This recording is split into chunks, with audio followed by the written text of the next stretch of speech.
प्रदेश झांसी कोतवाली टीआई के द्वारा, वहाँ की पुलिस प्रशासन द्वारा कि आप जाइए जतारा में एफआईआर करवाइए। मैं एक विक्षिप्त बहन जिसका 27 साल का भाई लापता था, वो विक्षिप्त बहन वो सबूत को क्या सबूत मिले, क्या मोटरसाइकिल किस दिशा में है, कैसी थी, वो चीज़ छोड़ के जतारा गई।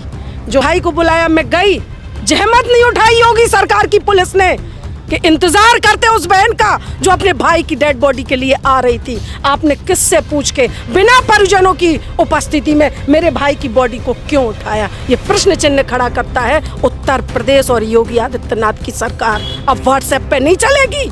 मऊरानीपुर कोतवाली में जिल्द नहीं थी। मेरा एक छोटा भाई, उससे पूछिए आप। 2 घंटे मैंने हाथ जोड़ के कहा कि साहब एक बहन 27 साल के भाई की डेड बॉडी लेने को खड़ी है जिल्द के लिए। अरे अंतिम समय तो मुझे उसके पास बैठ लेने दो। मुझे बताइए, इतने संवेदनशील मामले में यूपी की पुलिस के पास एक ही मोटरसाइकिल थी, एक ही पुलिस थी। हम जितने लोग ढूंढ रहे थे, एक ही पुलिस वाला मिला मोटरसाइकिल से। अरे हाथ में पीएम रिपोर्ट नहीं है। हमें जतारा थाने से गुमराह किया जाता, हमें मऊरानीपुर थाने से गुमराह किया जाता। ये पुलिस के अधिकारी सिर चढ़ के बात कर रहे हैं। अधिकारी मेले में व्यस्त है। अरे किसी का जवान बच्चा गया है और योगी सरकार मेले में व्यस्त है। शुद्ध मर्डर है भैया। अगर ये फॉरेंसिक जांच कराते, मैं फिर वही कह रही हूँ, किसी का भाई ऐसी स्थिति में ना मिले। मेरा भाई मिला, यहाँ से कुछ नहीं था, यहाँ ब्लड था, यहाँ ब्लड था, और आप कह रहे मछलियों ने खा लिया। हमें केवल इतना जानना है कि उस मासूम के साथ ये निर्मम हत्या क्यों की गई। परिवार के लोग भी हैं, इनसे भी बात करेंगे। क्या लग रहा है मैडम, 8 दिन हो गए हैं? सबसे पहले तो मानवीय संवेदनाएं धरातल में चली गई हैं। दूसरे नंबर पे योगी आदित्यनाथ की सरकार अब व्हाट्सएप पे चलेगी। तीसरे नंबर पे मैं आभारी हूँ हमारे माननीय विधायक जी का। मैं आभारी हूँ जतारा नगर के हर उस व्यक्ति का। मैं आभार करती हूँ दिल से, और मेरा परिवार आजीवन उनका आभारी रहेगा जो इस दुख की घड़ी में हम लोगों के साथ खड़े दिखाई दिए। चाहे वो मेरी ये बहन हो या हमारे विधायक जी है, हमारे तमाम सभी परिवार के साथ। कुछ महत्वपूर्ण बिंदु जो प्रश्न चिन्ह खड़ा करते हैं भारत सरकार पर, चाहे वो मध्य प्रदेश पुलिस हो, चाहे वो उत्तर प्रदेश पुलिस हो। एक जवान बच्चा गया है। मैं ये नहीं कहती मेरा बच्चा गया, उसको लौट के नहीं आना, पर जो और होनहार लोग हैं वो बलि न चढ़े सीमा विवाद की। अगर जो अपराधी किस्म के लोग हैं वो ऐसा स्थान चिन्हित करते हैं कि एमपी यूपी या कोई भी सीमाओं के बीच में, क्योंकि पुलिस हमें गुमराह करती है। मैडम, क्या इस शिवम के पूरे कांड में सीमा विवाद सामने आ रहा है पुलिस? बिल्कुल 100% मैं खुद हूँ। मैं रात में 11 बजे के समथिंग उत्तर प्रदेश में पहुंची, झांसी में, कोतवाली में। वहाँ मुझ पे प्रेशर किया गया कि आप जाइए जतारा में जानकारी दीजिए, वहाँ एफआईआर करवाइए। मेरे कुछ लोग जतारा गए, वहाँ जानकारी दी। यहाँ दूसरे दिन मेरे भाई की बाइक मिली, बैग मिले। जहमत नहीं उठाई साहब योगी सरकार ने, उनके नुमाइंदों ने, उन पुलिस प्रशासन ने कि उस स्थान को चिन्हित करके छोड़ देते, डॉग को बुलाते, फॉरेंसिक जांच करवाते, उन दस्तावेजों को हाथ से नहीं छूते, शायद मेरे भाई के कातिलों के चिन्ह वहाँ मिल जाते। नहीं साहब, जहमत नहीं उठाई है, क्योंकि ब्राह्मण बच्चा था। दूसरी बात, वहाँ मुझे जब बाइक मिली तो मुझे फिर फोर्स किया गया उत्तर प्रदेश झांसी कोतवाली टीआई के द्वारा, वहाँ की पुलिस प्रशासन द्वारा कि आप जाइए जतारा में एफआईआर करवाइए। मैं एक विक्षिप्त बहन जिसका 27 साल का भाई लापता था, वो विक्षिप्त बहन वो सबूत को क्या सबूत मिले, क्या मोटरसाइकिल किस दिशा में है, कैसी थी, वो चीज़ छोड़ के जतारा गई। जो हमारे परिजनों ने वहाँ दी थी उसको हमने कंप्यूटराइज्ड कराई। दूसरे दिन हमारे भाई की बॉडी मिली। मुझे मऊरानीपुर टीआई को मैंने खुद फ़ोन किया 7:30 बजे, सर कुछ मिला, कुछ जानकारी अपडेट? हाँ दीदी कुछ मिला है। मैं दौड़ी, मैंने अपने बहनों को बुलाया, अपने एक भाई को बुलाया, मैं गई।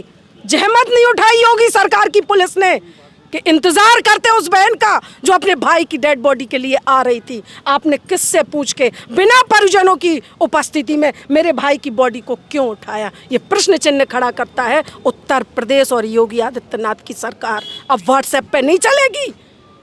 ब्राह्मण बच्चा था, निश्चित तौर पर दोनों दलों में SC ST और OBC में अगर कोई घटना होती तो अभी तांडव मचा होता। पर एक ब्राह्मण बालक गया, एक पुजारी गया। वो तो मेरे जतारा नगर का सौहार्द है, मेरे जतारा नगर का भाईचारा है कि जो हर दल, हर समाज, हर जाति के लोग मेरे भाई के लिए आए और संवेदना व्यक्त की। पर माफ़ करना, और यहाँ जितने लोग खड़े, मैं सबसे क्षमा प्रार्थी हूँ, मोदी सरकार हो या योगी सरकार हो, सिर्फ नाम की और कागजों की सरकार नहीं चलेगी। आप मुझे बताइए, इतने संवेदनशील मामले में यूपी की पुलिस के पास एक ही मोटरसाइकिल थी, एक ही पुलिस थी, हम जितने लोग ढूंढ रहे थे एक ही पुलिस वाला मिला मोटरसाइकिल से। ये संवेदनहीनता नहीं तो और क्या है? हम पीएम रिपोर्ट के लिए आज कितने दिन से, हमारे पास पीएम रिपोर्ट की कोई तथ्यात्मक जानकारी नहीं। 8 दिन बाद भी पीएम रिपोर्ट आपके हाथ? हमारे हाथ में पीएम रिपोर्ट नहीं है। हमें जतारा थाने से गुमराह किया जाता, हमें मऊरानीपुर थाने से गुमराह किया जाता। ये पुलिस के अधिकारी सिर चढ़ के बात कर रहे हैं क्योंकि इनके ऊपर कोई कंट्रोल नहीं है। अब फिर मैं आपसे कहना चाहूँगी, मैं राजनीतिक बात नहीं कर रही हूँ, ये बहन अपनी एक वेदना व्यक्त कर रही है।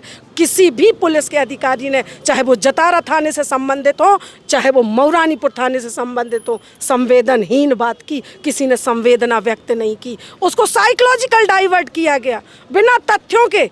हमारे पास पीएम रिपोर्ट नहीं आ रही साहब, हम पता करना चाह रहे हैं कि क्या है। मैं पूछना चाहती हूँ, मेरे पास वो फोटोग्राफ हैं। मैं नहीं कहती कि किसी का भाई ऐसी स्थिति में हो, लेकिन मैं पुलिस प्रशासन से पूछना चाहती हूँ कि अगर आपका भाई ऐसी स्थिति में होता तब भी आप ये कहते कि ये सिर पे जो चोट के निशान है, मेरे भाई का जो खून बह रहा है, ये मछलियों के काटने से आया होगा। अरे ये संवेदनहीनता योगी सरकार में ही हो सकती है, योगी के नुमाइंदे ही ये कर सकते हैं। हम यहाँ भटक रहे हैं, हम मिलने को तरस रहे हैं कि हमें कोई जिम्मेदार आला अधिकारी मिल जाए, हमें कोई मिल नहीं रहा है। क्यों? क्योंकि ब्राह्मण बच्चा था। SC ST OBC दलित अगर अभी कोई होता तो तांडव मचा फिर रहा होता। आप तथ्यों पे जाइए। पहला, फॉरेंसिक जांच क्यों नहीं की गई? दूसरा, उसकी जो लोकेशन मिली CCTV कैमरे, मैंने जतारा SDOP से एक प्रश्न किया था कि अगर आपकी पुलिस काम कर रही है तो मैं और मेरे भाई सड़क पे यहाँ क्या कर रहे हैं? हम रातों में जतारा नगर के कैमरे खंगाल रहे हैं। पर पुलिस ने जहमत नहीं उठाई साहब कि कैमरे खंगाले, क्योंकि वो कह रहे हैं कि उत्तर प्रदेश करेगी, उत्तर प्रदेश कह रहे जतारा थाने वाले। यहाँ तक कि मैं आपको बताना नहीं चाहती हूँ, पर जतारा और उत्तर प्रदेश और मध्य प्रदेश की पुलिस, जतारा और मऊरानीपुर की पुलिस में संवाद नहीं हो रहा है। उनके नंबर ब्लैक लिस्ट है, एक दूसरे के अधिकारी एक दूसरे के नंबर ब्लैक लिस्ट कर रहे हैं। अरे मेला तो आता जाता रहेगा मऊरानीपुर का, पर मेरा भाई तो लौट के नहीं आएगा ना। उस दिन तो मैं रो रही थी, विक्षिप्त थी, आज तो मैं बात कर रही हूँ तथ्यात्मक। आप क्या कह रही हैं, जतारा और मऊरानीपुर जो अलग अलग राज्य की सीमावर्ती थाने हैं, उन दोनों की पुलिस की आपस में बात नहीं होती? ब्लैक लिस्टेड है ना? हाँ, नंबर अधिकारियों के नंबर ब्लैक लिस्टेड कर दिए हैं। क्या है साहब, क्या मचा रखा है ये? अधिकारी मेले में व्यस्त है। अरे किसी का जवान बच्चा गया है और योगी सरकार मेले में व्यस्त है। कितना संवेदनशील, कितना गंभीर प्रश्न है। आपको मेले की पड़ी है? अरे मुझे जवाब, मैं पोस्टमार्टम के दिन की बात कर रही हूँ। मैं 2 घंटे पोस्टमार्टम के लिए बैठी रही हूँ। जिल्द नहीं थी साहब, जिल्द। मऊरानीपुर कोतवाली में जिल्द नहीं थी। मेरा एक छोटा भाई, उससे पूछिए आप। 2 घंटे मैंने हाथ जोड़ के कहा कि साहब एक बहन 27 साल के भाई की डेड बॉडी लेने को खड़ी है, जिल्द के लिए। अरे अंतिम समय तो मुझे उसके पास बैठ लेने दो। मेरा भाई PM हाउस में अकेला पड़ा है, अकेला चला गया वो, मुझे उसके पास बैठ लेने दो। आपके पास जिल्द नहीं है? मऊरानीपुर कोतवाली में जिल्द नहीं है जिसके लिए एक बहन को बैठना पड़ रहा? पुराने रजिस्टर खंगाले गए तब जिल्द मिली, उसकी फोटोकॉपी कराई गई। ये उत्तर प्रदेश सरकार की जिम्मेदारी है। एक 27 साल का भाई गया, उसकी बहन बैठी है। 2 बजे के पहले PM के लिए डॉक्टर नहीं आए, 10 बजे से हम लोगों को गुमराह किया जा रहा था। ये योगी आदित्यनाथ। 31 तारीख को जब आपने फ़ोन किया मऊरानीपुर इंस्पेक्टर को तो उन्होंने बताया कुछ मिला है, आपने बॉडी देखी, आपको क्या लगा देख के? शुद्ध मर्डर है भैया।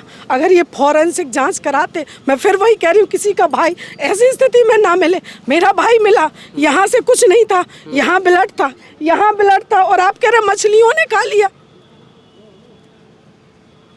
ये क्या है? अगर मिला था तो आपने मेरा इंतजार क्यों नहीं किया? उसको जो 30 घंटे से लापता, 36 घंटे से था, 1 घंटे और मेरे सामने उसको उठा के रखते नाव में। जब मुझसे बात हो गई थी आखिर ये क्या है, कहाँ से दबाव आ रहा, कहाँ पैसा चल रहा, कौन इस केस को दबा रहा। ये ऑनेस्टली मैं आपको एक बात कहूँगी, मेरा बच्चा था, मेरा भाई था, मैं उसकी तारीफ नहीं करूँगी। आप किसी से पूछ लेना जतारा नगर में एक व्यक्ति अगर शिवम चौबे की बुराई करने वाला मिल जाए, बाकी तो सब में गुण होते हैं, सब में दोष होते हैं, पर ऐसी कोई वजह नहीं थी। वो बच्चा सिर्फ अच्छा काम करता था, उसकी भेंट चढ़ा है। वो बच्चा अपने कार्यस्थल से बाहर गया है, घर से नहीं गया, वो अपने काम के क्षेत्र से बाहर गया था, वहाँ से कोई पूछताछ नहीं हो रही। जिस एजेंसी में वो काम करता था उसको पुलिस उठा नहीं रही। अरे ये पुलिस है, कुछ भी कर सकती है, लेकिन इस केस में कोई नहीं उठा रहा। उनने नियम कानूनों के हवाले दिए जा रहे हैं, वो उत्तर प्रदेश करेगी, वो उन्होंने कहा जतारा पुलिस कुछ भी कह सकती है। ये कुछ भी कहने के बीच में हम क्यों पिसें? हमें न्याय चाहिए भैया। हमें केवल इतना जानना है कि उस मासूम के साथ ये निर्मम हत्या क्यों की गई।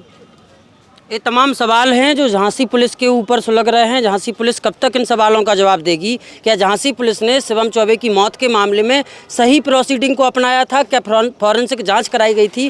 क्या डॉग स्क्वाड को बुलाया गया था? ऐसे तमाम सवाल हैं। क्या वाकई में मऊरानीपुर पुलिस के अफसर और जतारा पुलिस के अफसर आपस में एक दूसरे के नंबर ब्लैक लिस्ट में डाले हुए हैं? क्यों शिवम चौबे की मौत के मामले की जाँच ठीक से नहीं हो पा रही है और क्यों 8 दिन बाद भी इस मामले में अभी तक कुछ निकल कर सामने नहीं आ रहा है? ये तमाम वो सुलगते सवाल हैं जो शिवम चौबे की मौत के बाद अब गहरा रहे हैं। शिवम चौबे की मौत के मामले में न सिर्फ जतारा विधायक मुख्यमंत्रियों को पत्र लिख रहे हैं, अपने मुख्यमंत्री के साथ मिल रहे हैं, पुलिस से बात कर रहे हैं, पुलिस के अधिकारियों से बात कर रहे हैं, एसएसपी ऑफिस जा रहे हैं, कभी आईजी ऑफिस फ़ोन कर रहे हैं, लेकिन मिलने वाला कोई नहीं है, सुनने वाला कोई नहीं है। सवाल ये भी है कि शिवम चौबे की मौत के मामले में 2 तारीख को जिस तरीके से जतारा में तमाम समाज के लोगों ने, तमाम जातियों के लोगों ने मोर्चा निकाला था, मार्च निकाला था, इसके बाद अधिकारियों से मुलाकात की, इसके बाद इसी जतारा के, इसी टीकमगढ़ जिले के एक देगौड़ा का रहने वाला 76 साल का समाजसेवी ये कहता है कि 15 दिन में यदि पर्दाफाश नहीं होगा तो वो आत्मदाह कर लेगा। ऐसी स्थिति क्यों आन पड़ी है? और सीधे सवालों के घेरे में योगी की पुलिस है, मऊरानीपुर की पुलिस है। अब देखना ये होगा कि इस पूरे मामले में होता क्या है। हालांकि आज जतारा विधायक हरिशंकर खटी के नेतृत्व में जतारा के तमाम बुद्धिजीवी वर्ग के लोग, अलग अलग जाति के लोग, अलग अलग धर्म के लोग, तमाम लोग यहाँ आ खड़े हुए हैं शिवम चौबे की जो मौत है उससे पर्दा उठाने के लिए।